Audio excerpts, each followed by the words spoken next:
Assalamualaikum warahmatullahi wabarakatuh. Saya Randy Kurniawan, Prodi PKMI dari Fakultas Tarbiyah Institut Agama Islam Syarifuddin Lumajang.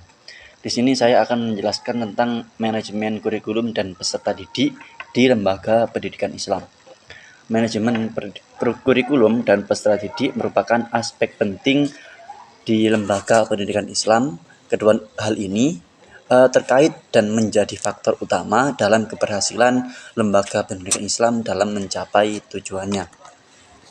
Untuk konsep dasar kurikulum lembaga pendidikan Islam itu dilandasi oleh Al-Quran dan Hadis yang menekankan pentingnya pendidikan dan pengembangan ilmu pengetahuan. Tujuan kurikulum lembaga pendidikan Islam adalah membentuk insan yang beriman, berakhlak mulia, berilmu, dan beramal saleh.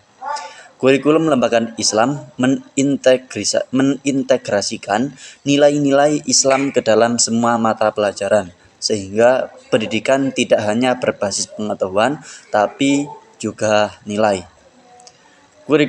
Perencanaan kurikulum berbasis kompetensi yaitu tahap pertama adalah menganalisis kebutuhan kompetensi peserta didik dan kebutuhan masyarakat. Kemudian tahap selanjutnya adalah mengembangkan kurikulum yang sesuai dengan kebutuhan dan standar kompetensi. Evaluasi dilakukan secara berkala untuk melihat efektivitas kurikulum dan melakukan revisi jika diperlukan. Implementasi kurikulum, peran guru dan metode pembelajaran. Peran guru menjadi sangat penting dalam implementasi kurikulum sebagai fasilitator, kemudian motivator, dan pembimbing peserta didik. Penerapan metode pembelajaran yang efektif seperti pembelajaran aktif, inquiry based learning, dan project based learning dapat meningkatkan pemahaman dan motivasi peserta didik. Evaluasi pembelajaran dilakukan untuk menilai sejauh mana peserta didik mencapai kompetensi yang diharapkan. Kemudian umpan balik diberikan kepada peserta didik untuk membantu mereka memahami kekurangan dan meningkatkan kemampuan. Manajemen peserta didik yaitu rekrutmen, pembinaan, dan evaluasi.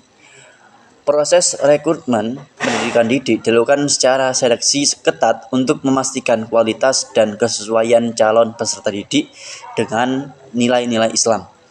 Pembinaan peserta didik dilakukan secara holistik, meliputi aspek spiritual, intelektual, sosial, dan emosional. Evaluasi dilakukan secara berkala untuk memantau perkembangan dan kemajuan peserta didik. Pengembangan potensi peserta didik melalui kegiatan ekstrakurikuler. Yang pertama, kegiatan keagamaan. Kegiatan seperti sholat berjamaah, pengajian, dan tadarus dan dapat memperkuat spiritualis peserta didik. Yang kedua yaitu kegiatan akademik.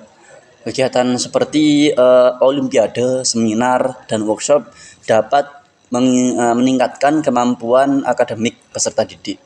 Kemudian yang ketiga yaitu kegiatan seni budaya seperti paduan suara, tari, dan teater dapat mengembangkan bakat dan kreativitas peserta didik. Dan yang terakhir yaitu kegiatan olahraga, yaitu dapat meningkatkan kesehatan dan kebugaran peserta didik serta melatih kerjasama tim. Untuk peran orang tua dan masyarakat dalam mendukung manajemen peserta didik, yaitu yang pertama kerjasama orang tua. Kerjasama orang tua dengan lembaga pendidikan sangat penting dalam mendidik dan membina peserta didik. Yang kedua yaitu masyarakat dapat berperan dalam memberikan dukungan dan pengawasan terhadap kegiatan lembaga pendidikan. Kemudian donasi dari masyarakat dapat membantu lembaga pendidikan dalam meningkatkan kualitas pendidikan. Partisipasi masyarakat sebagai sukarelawan dapat juga membantu lembaga pendidikan dalam kegiatan pembelajaran dan ekstrakurikuler.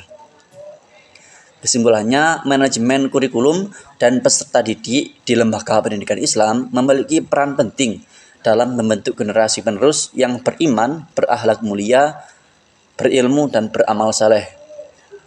Pentingnya terus-menerus melakukan evaluasi dan perbaikan terhadap kurikulum dan metode pembelajaran untuk meningkatkan kualitas pendidikan, peningkatan kerjasama antara orang tua dan lembaga, orang tua dan masyarakat dalam rangka mendukung pengembangan peserta didik.